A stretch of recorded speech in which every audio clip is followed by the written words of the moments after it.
سپہر کے 3 بجے ہیں۔ السلام علیکم، یہ ریڈیو پاکستان ہے۔ عرفانہ شاہین سے خبریں سنیے۔ اہم خبروں کا خلاصہ۔ وزیر اعظم آج اسلام آباد میں ایک تقریب میں انتظامی اور وراثتی سرٹیفکیٹ کا اجرا کریں گے۔ پاکستان اور چین نے کرونا وائرس کے بعد کی صورتحال میں تیز تر اقتصادی ترقی کے لیے چین پاکستان اقتصادی راہداری اور کرونا وائرس کی ویکسین کے حوالے سے رابطے مستحکم کرنے پر اتفاق کیا ہے۔ ملک میں گزشتہ 24 گھنٹے کے دوران کرونا وائرس سے مزید 54 افراد جاں بحق، جبکہ 2363 افراد میں کرونا وائرس کی تشخیص ہوئی ہے۔ وزیر داخلہ نے کہا ہے کہ ملک کے تمام تحصیل ہیڈ کوارٹرز میں نادرہ مراکز قائم کیے جائیں گے۔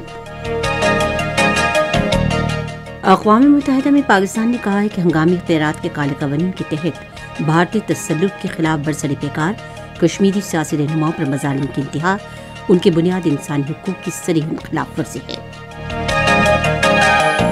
اور بھارت کے غیر قانونی زیر قبضہ جموں کشمیر میں گاؤں کدل قتل عام کے 31 سال مکمل ہونے کے موقع پر آج مکمل ہڑتال ہے۔ خبریں تفصیل کے ساتھ۔ وزیر اعظم عمران خان آج اسلام آباد میں ایک تقریب میں انتظامی اور وراثتی سرٹیفکیٹ کے لیٹر کا اجرا کریں گے۔ وزارت قانون نے متوفی کے قانونی ورثہ کی جانب سے دی گئی درخواست کے 15 دن کے اندر انتظامی امور وراثتی سرٹیفکیٹ کے لیٹر جاری کرنے کے لیے national data base and registration authority کے تعاون سے وراثتی سہولت یونٹس کے قیام کے لیے ایک نظام وضع کیا ہے۔ اس سے پہلے انتظامی اور وراثتی سرٹیفکیٹ کا سادہ لیٹر حاصل کرنے کے لیے عام طور پر 2 سے 7 سال کا عرصہ لگتا تھا، جبکہ اب صرف 15 روز لگیں گے۔ موجودہ حکومت کی جانب سے عوام دوست قانون اصلاحات کو اہم سمجھا جا رہا ہے، جس کا مقصد عوام دوست قانون سازی کے ذریعے انصاف یقینی بنانا ہے۔ قانون سازی کا انتہائی اہم جزو یہ ہے کہ اس حوالے سے 2020 میں انتظامی اور وراثتی سرٹیفکیٹ کے لیٹر کا ایکٹ نافذ کیا گیا۔ یہ ایکٹ انتظامی اور وراثتی سرٹیفکیٹ کے لیٹر کے اجرا کے میں متوفی کے قانونی ورثہ کو درپیش عمومی مسئلے کے حل کے لیے اہم تھا۔ سمندری امور کے وزیر سید علی زیدی نے آج اسلام آباد میں وزیر اعظم عمران خان سے ملاقات کی۔ ملاقات میں ملک کی مجموعی سیاسی صورتحال پر تبادلہ خیال کیا گیا۔ وفاقی وزیر نے پاکستان کو چین پاکستان مشترکہ منصوبے کے بارے میں آگاہ کیا۔ مجوزہ مشترکہ منصوبہ وزیر اعظم کے تصور کے مطابق ملک کی ترقی کی تکمیل میں ایک اہم سنگ میل ثابت ہوگا۔ اسٹیٹ بینک کے گورنر ڈاکٹر رضا باقر نے آج اسلام آباد میں وزیر اعظم عمران خان سے ملاقات کی اور انہیں ملک کی مجموعی معاشی صورتحال کے بارے میں بریفنگ دی۔ اسٹیٹ بینک کے گورنر نے وزیر اعظم کو روشن ڈیجیٹل اکاؤنٹ، برآمدات اور تحصیلات زر میں استحکام اور حکومت کے اقدامات کے نتیجے میں ان میں متوقع اضافے کے بارے میں بتایا۔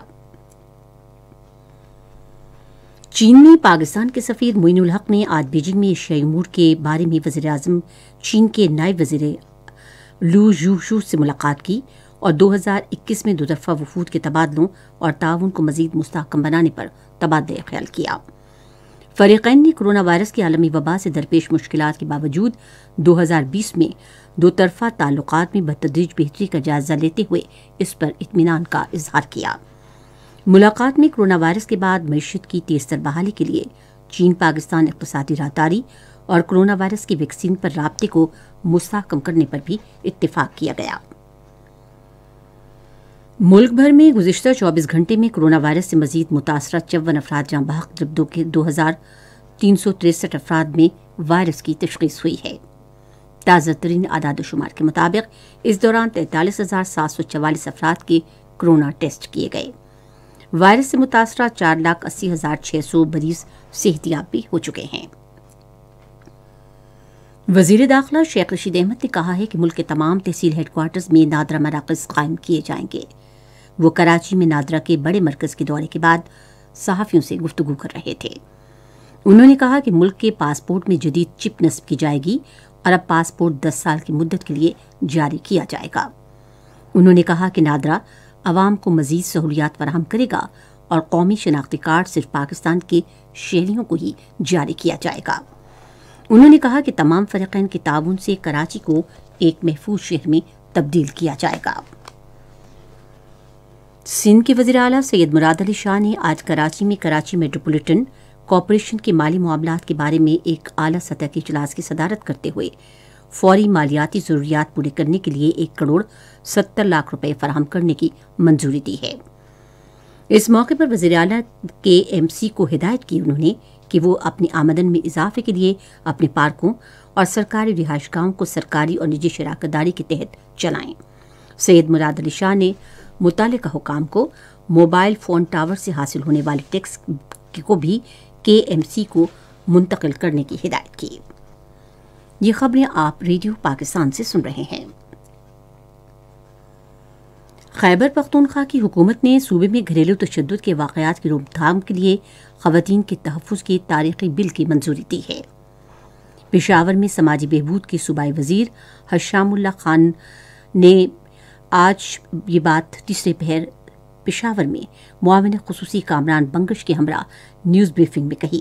انہوں نے کہا کہ حکومت نے اس قانون میں گھریلو تشدد کے ملزمان کے لیے جرمانے اور سزا بھی تجویز کیے ہیں۔ آزاد جموں کشمیر کے الیکشن کمیشن نے علاقے میں اگلے عام انتخابات کے لیے ووٹر فہرستوں کی تیاری کا کام شروع کر دیا ہے۔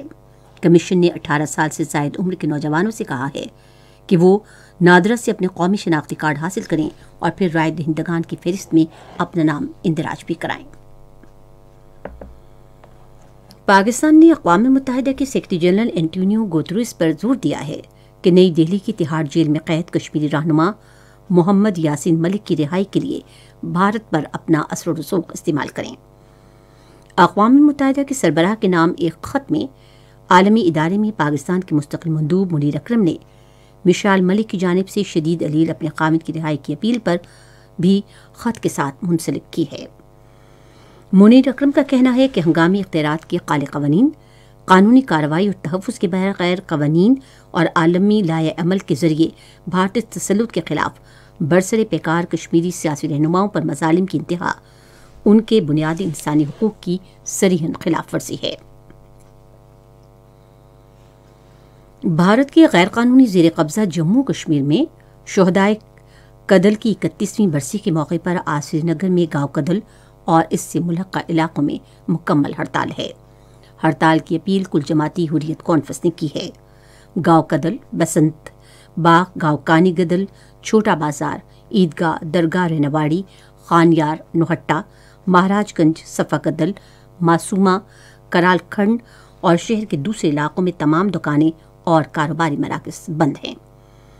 قابض حکام نے قتل عام کے خلاف لوگوں کو احتجاجی مظاہروں سے روکنے کے لیے سری نگر اور دوسرے علاقوں میں بھارتی فوج اور پولیس کے اہلکار تعینات کیے ہیں۔ بھارتی فوج نے سن 1990 میں آج ہی کے دن سری نگر کے علاقے گاؤں کدل میں پرامن مظاہرین پر اندھا دھند فائرنگ کر کے 50 سے زائد افراد کو شہید کر دیا تھا۔ اقوام متحدہ کے سیکرٹری جنرل اینٹونیو گوتریس نے ترک وطن اور پناہ گزینوں سے متعلق نئی امریکی انتظامیہ کی طرف سے اعلان کیے گئے مثبت اقدام کو سراہا ہے۔ آج ان کے ترجمان سٹیفن ڈیجرک نے ایک بیان میں کہا کہ سیکرٹری جنرل ان علاقوں میں کثیر جہتی تعاون کو مضبوط بنانے کے لیے جو بائیڈن کی سربراہی میں نئے انتظامیہ کے ساتھ کام کرنے کے خواہاں ہیں۔ آج عراق کے دارالحکومت بغداد کے علاقے باب الشراج کی ایک مارکیٹ میں 2 خودکش دھماکوں میں 9 افراد ہلاک اور 17 زخمی ہو گئے۔ افغانستان میں مغربی صوبے بادغیس کے علاقہ مغور میں سڑک پر نصب بارودی سرنگ کے دھماکے میں 2 پولیس اہلکار ہلاک اور 1 زخمی ہو گیا۔